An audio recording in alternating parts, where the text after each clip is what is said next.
Olá, prezada primeira série, turmas 100, 101 e 102. Vamos à aula número 2, no qual a gente vai falar um pouquinho sobre mapas. A gente estava falando sobre alguns conceitos importantes sobre os mapas na aula número 1. E a gente vai continuar aqui nessa aula número 2 e na aula número 3. Bom, os mapas, gente, eles têm alguns elementos que são importantes na sua elaboração e na sua confecção, do qual ajudam a representar e compreender as informações geográficas, como localização de pontos, latitudes, longitudes, encontro dos pontos, fusos horários, distanciamento de cidades, etc, etc, etc. Então, alguns elementos são importantes para a gente poder entender acerca da constituição do mapa como um todo. E quais são esses elementos? Legenda, escala, orientação e projeção cartográfica. Projeção cartográfica a gente já estudou. A gente vai seguir para legenda, escala e orientação. Então, o que é que vem a ser legenda? A legenda em um mapa esclarece o significado dos símbolos, como cores, linhas, formas e padrões, representando elementos como estradas, rios e construções. Professor, isso tem nos mapas? Tem. Geralmente isso está contido, gente, no fim do mapa, lá no fim do mapa, né, descendo o mapa. Lá tem pode ter um quadrinho que diz assim, legenda. Aí tem a cor, né? Tem as cores, né? Por rio. Aí tem, por exemplo, caminho pedregulho, estrada de pedra. Tem duas linhas que são duas linhas paralelas que se encontram por meio de como se fosse uma escada, né? Formar uma escadinha, um desenho de uma escadinha. O que é aquilo ali? É uma estrada de ferro, né? E tem uma avenida que é pintada de cinza. O que é aquilo ali? Pode ser uma rua ou avenida, né? O desenho de uma ponte. Então, tudo aquilo ali, né, todos aqueles dados, né, aqueles desenhos, é chamado de legenda, né? É a representação, é o apontamento, quero dizer, dos locais, né, dos pontos estratégicos que compõem o mapa. Já a escala, o que é a escala? A escala no mapa, ela representa a relação proporcional entre as distâncias do mapa e as distâncias reais da superfície da Terra, tá? Então, é proporcional. É uma representação proporcional, não é uma representação exata. É proporcional.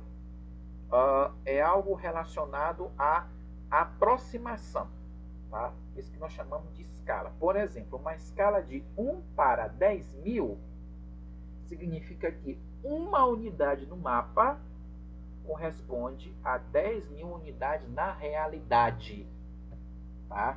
É 1 para 10.000. Tem sempre esses dois pontos aí, tá? 1 ponto para 10.000. Isso é só um exemplo, tá? Se, por exemplo, é 1 para 20.000, o que é? É uma unidade para 20, uma unidade no mapa para 20.000 unidades na vida real. Se for 2 para 3.000, são 2 unidades no mapa, que corresponde a 20.000, a 30.000 unidades na realidade. Então, tudo é uma questão referente de escala. Isso é escala. Ela pode ser expressa de diferentes formas, como escala gráfica, numérica ou verbal. A verbal é essa na qual está dizendo para vocês, né, de forma extensa. E a numérica, né, é a mais utilizada nos mapas, que é essa que nós estamos conhecendo aqui nesse slide. Já a orientação no mapa, ela se refere à capacidade de se localizar e direcionar usando referências visuais, como pontos cardeais, que é a Rota dos Ventos, né? Marcos geográficos ou mapas, para navegar com sucesso em um determinado ambiente. Em nosso cotidiano, como é que a gente se localiza? GPS, na verdade? Principalmente no nosso celular, que é através do Google Maps, né? Que é uma forma inovadora de se localizar na, na superfície do globo terrestre ou no local que nós estamos inseridos. Para os aplicativos de carro e moto, onde a gente pede qual é o instrumento fundamental para poder fazer com que esses meios de transporte eles possam buscar o passageiro. Qual é que é?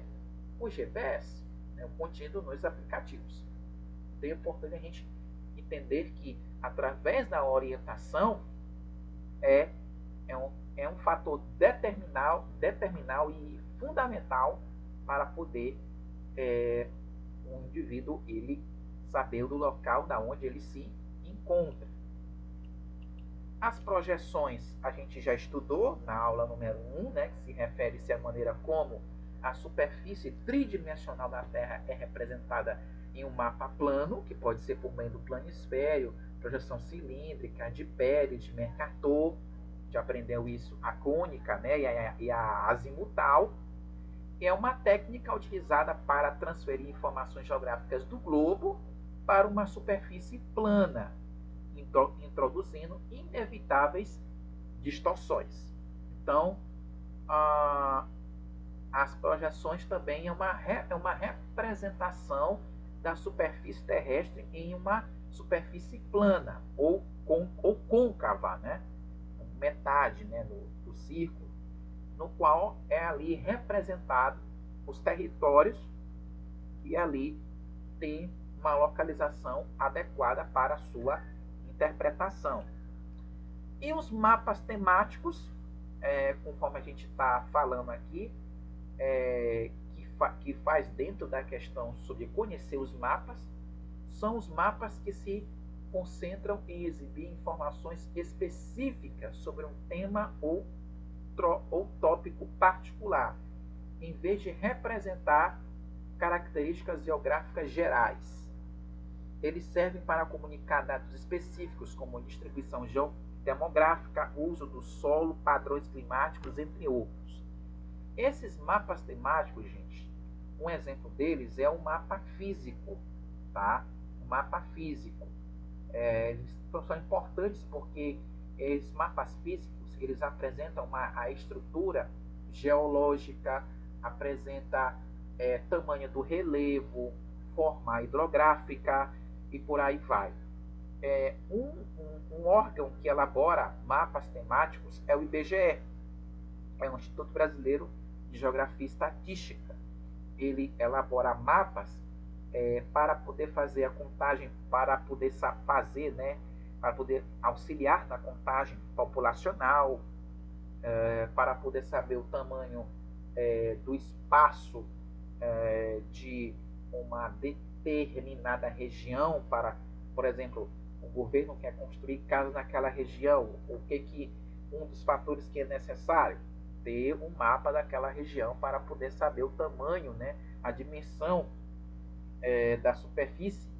Então, todos esses dados são fundamentais para a compreensão dos locais onde querem ser estudados.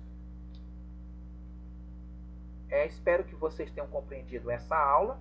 A gente vai agora para a aula número 3.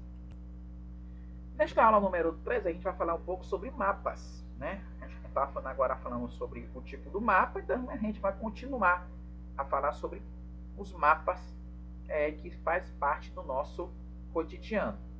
Conforme a gente está falando sobre o mapa temático, são as representações visuais que se concentram em exibir informações específicas sobre um tema. Eles simplificam dados complexos para facilitar a compreensão e análise das características específicas de uma região. Esses mapas são ferramentas úteis para estudar padrões e tendências em áreas específicas, proporcionando uma visão mais aprofundada sobre aspectos particulares do ambiente geográfico. Um exemplo, mapa físico, tá? Mapa populacional, mapa político, professor, ele está incluído? Não, ele não está incluído, tá? Mas ele pode ser considerado um mapa temático? Pode, mas só que ele não traz um dado específico, ele traz algo muito generalizado, muito geral, né? Mas não deixa de ser um tipo de mapa temático, podemos dizer assim, né? Mas, entretanto, ele não apresenta algumas informações importantes, como o mapa temático, que é um mapa específico, certo? E como a gente está falando agora do mapa físico, que é um mapa temático de fato, tá? O mapa físico, ele vai apontar a localização e a distribuição de elementos naturais, como agora falei, tamanho do solo, formas de relevo, relacionado ao curso da água, as variações de altitude, as variações atmosféricas. Esse sim por excelência, é um exemplo de um mapa integralmente temático. Ele é um mapa específico. Ele vai analisar os elementos da natureza, a altitude, o tamanho do relevo, o planalto, planície, a superfície, o curso do rio, as variações de calor, de chuva, o índice pluviométrico, e por aí vai outras informações que são pertinentes dentro de um mapa físico, né? É muito difícil hoje você adquirir um mapa físico. Na minha época, se vendia, né? Hoje o que mais vende é mapa político, que é o próximo slide. Ele vem abordar sobre o que vem a ser o mapa político, no qual vocês já conheceram em minha aula, né? Que eu coloquei para vocês o planisfério, o mapa mundi, que é um exemplo de mapa político. É um mapa da estrutura da Terra, tá? E também existe o mapa político do Brasil e o mapa político do Maranhão, né? Assim como o mapa político dos outros estados do Brasil. Portanto, o mapa político descreve as delimitações territoriais, as divisas territoriais de estados, as fronteiras dos países, os limites dos municípios, né? As cidades presentes. Alguns mapas retratam retratam as ferrovias, né? Apresentam as informações sobre as rodovias, né? Que é através dos riscos, né? Dos riscos que são feitos, né? Daqueles contornos que são realizados, ali são retratados as rodovias, as ferrovias. Ali são representados as representações sobre aviões, sobre rodoviária, pontos de ônibus, até também um dos rios, que são também parte do mapa físico, e outras informações que são fundamentais para o entendimento da região no qual pretende se estudar. Eles não existem na natureza, tratam-se de uma construção intelectual humana representada cartograficamente para a melhor compreensão das divisões do espaço geográfico mundial. É como falei, a representação daquela localidade, né? Daquela localidade onde está sendo estudada. Portanto, aonde se aplica os mapas que a gente estudou nesse momento? No caso, os três tipos principais: temático, físico e político. O mapa temático ele é utilizado muito tanto nos aspectos do planejamento urbano e da gestão ambiental. No planejamento urbano, para analisar padrões de uso do solo, transporte e distribuição demográfica, como agora falei. A questão referente à contagem da população, saber do tipo do solo para poder realizar algum tipo de obra, algum tipo de manutenção, saber qual transporte adequado para poder movimentar pessoas e mercadorias, tá? Para poder construir casas, para poder construir hospitais, fazer modificações no trânsito.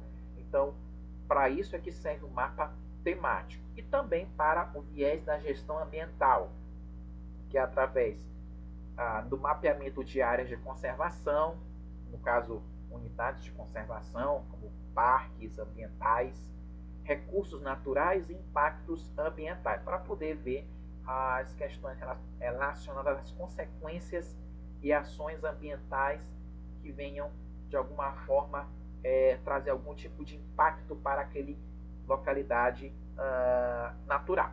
Então, para esse viés aqui, tem essa finalidade do mapa temático. Já o mapa físico, ele serve para poder conhecer, para poder analisar as questões relacionadas a planaltos, planícies, ecossistemas e características naturais. Então, ele é muito aplicado em aulas, né? Principalmente na aulas de pós-graduação em geografia e nas licenciaturas em geografia, que é no ensino superior na faculdade. E também ele é muito utilizado para quem quer viajar, né? Para quem quer conhecer locais, quem gosta de locais com contato com a natureza, né? O mapa físico ele é muito adequado para esse tipo de visualização, conhecer os locais, como por exemplo, locais naturais, como por exemplo chapadas, rios, planícies, montanhas, né, e por aí vai. Já o político, ele traz um panorama mais relacionado à visualização dos limites geográficos de uma região, de um estado, de uma cidade, de um país, né? E também as questões também referentes a situações políticas naquela situação, né? Relacionado a quantidade de municípios que é daquela localidade, relacionado, por exemplo, também às divisões naturais existentes, né? Então, tudo isso está englobado no mapa político, né? Então, essa aula serviu para isso, para vocês conhecerem, né, saberem, né, sobre os tipos de mapas, né, conhecerem os elementos dos mapas, que pode servir para vocês de base para os estudos da nossa disciplina. É isso. Um abraço a todos e a gente se vê nas aulas presenciais de nossa disciplina. Um abraço.